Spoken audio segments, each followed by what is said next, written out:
Welcome back to Preparing for the Unexpected. Today we are talking with Regina Phelps about the world and so much uncertainty. Regina, great first segment. There are lots of things that are happening that you brought forward. At the end, you talked about free speech. And Mhm. I wanted to take that a little further right now because I've heard up here in Canada, and basically anything that happens in the US finds its way up here. Of We're so course. close. But having conversations with people, neighbors and other people I know, one of the things that seems to be happening now with organizations that are bringing their employees back to the work sites, 2, 3 days or maybe more a week, when people were apart, you kind of didn't know what their either spiritual beliefs were or political leanings were, or their thoughts on a myriad of topics. But now that people are coming back and things are so divided everywhere that we're bringing all these people back with these different opinions back into the office place. Right. And you're finding out that, hey, Alex used to have a great relationship with Regina, but Alex found out Regina likes XYZ music, or whatever. And oh, now I don't see Regina the same way because we're having more conversations in the office place. And now that's impacting collaboration. It's impacting the workplace experience. Right. It could impact morale. And yet the idea to bring people back in was to For that. increase that. So Right. we're kind of they're kind of creating and increasing risk in the workplace now. And as resilience professionals, we're supposed to pay attention to that. But how do Right. we deal with it? Right. Right. And I'm really will be curious how this really begins to pan out because I think you're are spot on by making a note about that particular issue because that gets back to not only the camaraderie in the office, but also the fact that there could be certain tensions. And here in the United States, of course, we have a great fear because we have more guns than we have people that could lead to some cases of workplace violence. So, what's a real threat and what's not a real threat? And that you could circle back to then saying, okay, maybe our continuity professionals aren't necessarily responsible for the workplace violence program, but you can see how that begins to dovetail the kind of work that we do because if there is incidents of workplace violence, we've had actually, I think it's 27 murders in our client population in the last 20 years, all with guns. And what that does to an organization and their ability to recover is really difficult. So even though our professionals that we know may not be responsible for workplace violence, the impact from the event is big, whether somebody actually is shot or dies, or it's Mhm. just anger and that tension that's below the waterline, so to speak. That's a real issue. And so I think you're bringing that up is really an important one because that kind of uncertainty is really unnerving, if you will. Yes. And then some of the things that you brought up in the first segment there with geopolitical uh, events happening, war, we're all multicultural here, different backgrounds, and we have friends and family around the globe. When these things are happening, that's another layer that people start bringing in. I could be working with someone from a country who's being an aggressor, and I have a background with family in the country that's Other being, side, right? attacked, so to Yeah. speak, or Yeah. or being poked. Mhm. I'm going to see that person that I work with, and it could be a manager, it could be a vice president, it could Mhm. be anybody. You Right. know, there's going to suddenly be tension in the workplace. That Mhm. can't be good for anyone. You know. Mhm. Yeah, you can see that, and I'm sure HR professionals are having this conversation right now, and if they're not, I certainly hope they are, Mm. because I think this is an opportunity for us to be able to bring people together and have conversations in a moderated way where we can work some of those things out before anything ever becomes, too explosive, if you will. And it also should be a reminder to all of us, whether you're responsible for a workplace violence program or not, that you should be thinking about that and you should be really sort of dusting that off.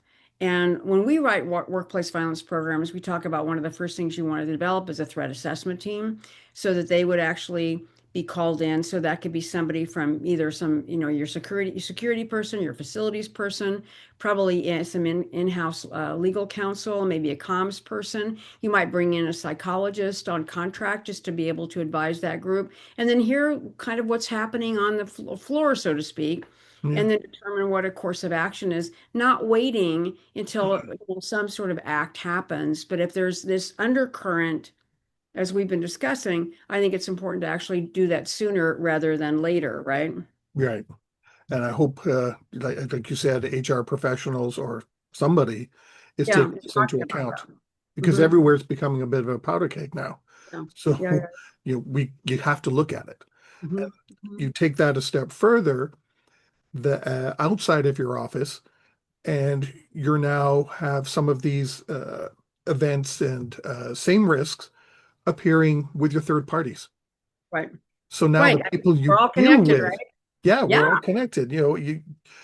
No one can say their office is perfect. We're all tickety-boo, bunnies and rainbows. No. right. You know, the everyone you deal with is having issues now and seeing that same level of uncertainty. Yep, yep, yep. Yeah, I'm hopeful also when you think about that, that again, it's again, when you look and you start to peel this onion and you talk about having this kind of displacement or issues in the workplace, you can see all the professionals that need to actually come together, right? So you have facilities people and security and HR, resiliency individuals, and that might be a really good conversation for people to bring up. And if they're not bringing it up now, I think anybody that's in any of our resiliency professionals here could bring that up and say, what are we thinking about this? What if we start to have friction within our employee population, or there's other issues that are going on? Is it important that we come together as a team to discuss how we might manage this? And should we be forward thinking by how we're communicating to our employees? I think any of Mm. that is good when things are so uncertain, as they certainly are right now. Like Dr. Gabriel Schneider would say at the Resilience Institute, finding that opportunity Hmm. to make things better. Yep. Even if it all seems dark, well, you can be in a huge room with dark, but a match is little tiny. A little spark of light Right. A can little bit of make a light, change. right? So, Hmm. you know, And no, I and think that's really spot on. yeah, and Yeah. it, go So ahead. good. Well, I'm gonna change. I'm just sort of going in a different direction. So let Sure. me. Oh, go ahead. Okay. All right. So we've talked about a bunch of different uncertainties, but I want to mention another one, which I think is going to be significant, and that's what's starting to happen in the U.S. economy. So the little signs that are making economists very nervous. So one is that inflation is ticking back up. It's now up to 2.9%. It was like down to 2.4. Doesn't sound like a lot, but the Fed's worked really hard to try and bring it down over the last several years. So that's one thing, but also the unemployment rate is going back up. And so let me just sort of, the job market here in the US has been cooling. And so the unemployment rate now has gone up to 4.3%. And there was only 22,000 jobs created last month, which in a country of our size is like nothing. Yeah, barely register. Yeah. Right, right. And so that's made people nervous. And so, but you know what's also interesting, and you can see this in the stock market in the US if you follow our financials at all. And the stock market in the US is on fire. And what this demonstrates is that the stock market has nothing to do with the economy, which I know sounds kind of crazy, but it's Yeah. true. Right? And so what we have right now is we've got this stock market that's really crazy, but a lot of people aren't invested in it, so it's not making them happy. But then we have this weakening job market, and also we have this increasing unemployment, and we have this increasing inflation. So again, if you go back to the history of tariffs, going back to the Smoot-Hawley Acts of the 20s, which people believe actually caused the global depression, Mm, many yeah. historians do, that, what is going on here? And so, what I'm already seeing in my client population globally is a lot of anxiety about where this is going. Why that is important for anybody that's in our field is to ask themselves, how can I ensure that people understand the value? I've talked about this a million Yeah. times about the value of resiliency. And I really have been asking my clients and begging them, frankly, to say, you need to be talking about what you're doing here, man. because I've already had some clients that have shrunk their resiliency programs and have restricted literally what they're actually doing because they're fearful about what the economic issues are going to be and what the economy will be maybe in the next 6 months, Yeah. based on the trending that people are already starting to see. And so I don't know if you, I don't know what's happening economically up in Canada or whether you have any sense of this at all, but what are your thoughts on that? Uh, we're doing a little bit better than the US. Mhm. I wouldn't say that everything is wonderful because obviously we're still so tied to Right. what happens in the US. So we do get impacted by it. Our inflation is roughly steady. I cannot remember its name right now, but its rate at the moment, but it has come down and is steady. Mhm. I think with having a prime minister now who is very Right. economic Financial focused, guy. Yeah, very he's a financial economist. right. Right. He knows these, he can read the signals, so he's making deals, whether they're small, it doesn't matter, making deals in different areas with different countries to counteract what's happening in the US. So Right. far, I'll say so good. It's not perfect, but it's okay. But we are seeing, and I have heard that some people now are starting to lose their roles in the resilience business continuity world again, Yes. Yes. which always seems to happen. Mhm. Anytime something occurs, it's the first thing that goes, Right. and Right. showing value. I think I don't think we're showing the value the right way. I'm Mhm. not Well, sure what the right answer would be mhm. because I know people who've tried different things. I've tried different things when you hear a new idea, and basically, to put it simply, you're kind of told stay in your lane. Mhm. It's Mhm. like you don't need to get into enterprise risk management. That's a different group. Yeah, but I touch on it. Right. I contribute to the mitigation for those. Mhm. All the risks on that you get in front of you. Mr. Miss CEO. Right. But that's what I'm seeing up here. Um, I'm not seeing large layoffs or anything yet. Knock on wood, it stays that way. Mhm. But I'm not hearing about that kind of thing yet. I am hearing hopefully some investments from different countries and deals, buying new airplanes from the EU rather than the US. Sorry to our American uh, So much audience. for going, right? you know, but going somewhere else that's hopefully a little bit more stable and a little more reliable. Yeah. That's what I'm seeing up here. Mhm. Mhm. Yeah, I think you and I have talked about the concept of value and investment for a long time, but I think this is another time for us to start thinking as a profession what we contribute to the organization besides the fact that we write lots of plans and we do exercises. Yeah, Um, I survey my client population every year, and in the last 18 months, I haven't had anybody that's had any sort of significant activation, which of course is pretty darn typical, right? And so again, I think when money starts to get tight, executives are going to wonder, and I've already heard of people losing jobs based on the fact that, again, we're like an expense item on the budget. And if you can't really show what you've done that is worth it, then that makes it easy to somebody go like, well, we really don't need three people in that department. We could get by with two, or we could get by with one, yeah, or so. As I've been at different conferences in the last 6 months, as I've talked to some of my clients, this has become now a bigger deal every month.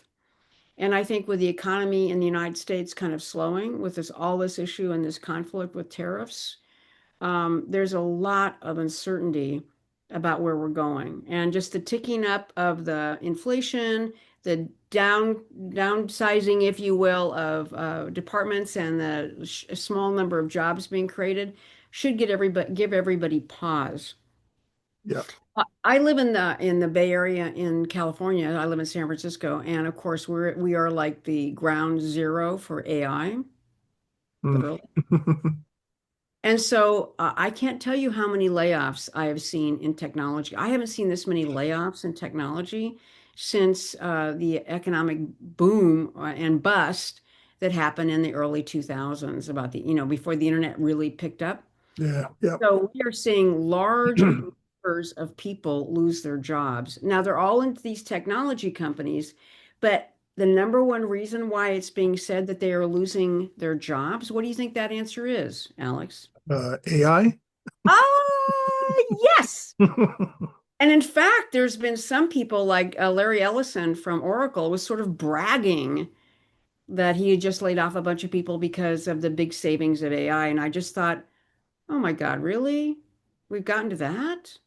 Oh, Yeah. so I Go ahead. think what I my and you could also say that I could see very easily that a CEO could come in into a resiliency office and say, "Can't some of this stuff be done by AI?"